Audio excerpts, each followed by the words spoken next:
Dayah Rohul Mudi Al-Aziziyah merupakan sebuah pesantren yang terletak di Desa Menasah Blang, Kecamatan Jinit, Kabupaten Biril. Dayah Rohul Mudi berada di bawah pimpinan Abiyah Muhammad Yusuf, atau yang lebih dikenal dengan Abiyah Jinit. Pesantren yang didirikan pada tahun 2015 Masehi, tepatnya pada tanggal 12 Rabiul Awal tahun 1436 Hijriah oleh Abiyah. Berarti Rohul Mudi tak pedang pun tanggai 12 Rabiul Awal tahun 2015 menyengat tanggal Masehi tanggai 25 bulan 12 2015 nyan pendirian pertama menyengat pegal peresmian 2 tahun setengah kemudian bak tanggai 2 tahun di tengah liannya bak 2017 tengah 2017 tengah tepat pada tanggal 29 Jumadil Akhir yang diresmikan oleh Yang Mulia Ayahanda Gedanya Mursyiduna Murabina Abu Dimudi. Adum tuan kenai nama ko? Anak tum dibulian lo. Oh anak tuan dibulian lo. Tempat dengar di depan ko? Kita dah. Sudah dah. Ini kena target adum tuan? Malam you. Tua.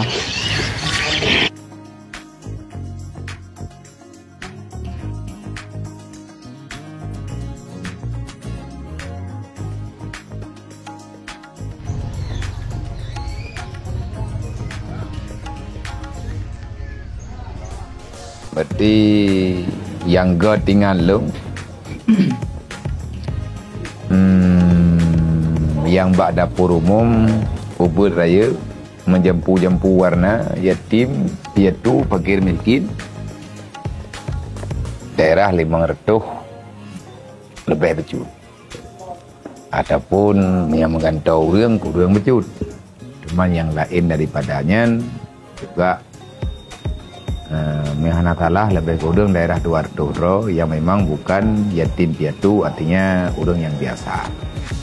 Berarti secara keseluruhan mandum yang na di dayah santriwan 700 yang putri lebih kurang daerah 80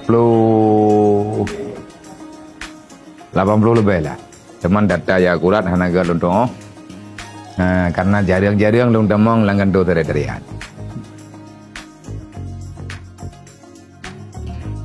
Setiap harinya banyak tamu yang berkunjung ke Dayah Rohul Mudi untuk mengikuti pengajian atau sekedar bertemu dengan Abiyah.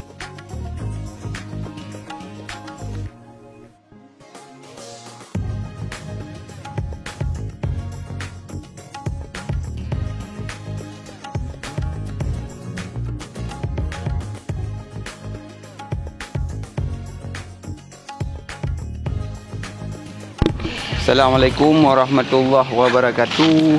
Alhamdulillah mbak bronyo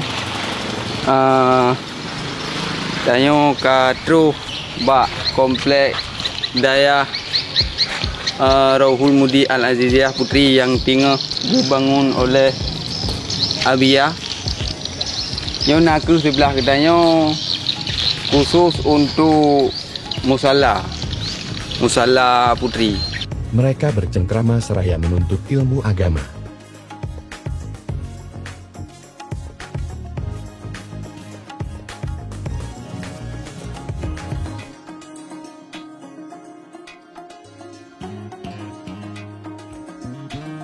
Dayah Rohul Mudi sendiri sedang menjalani proses pembangunan.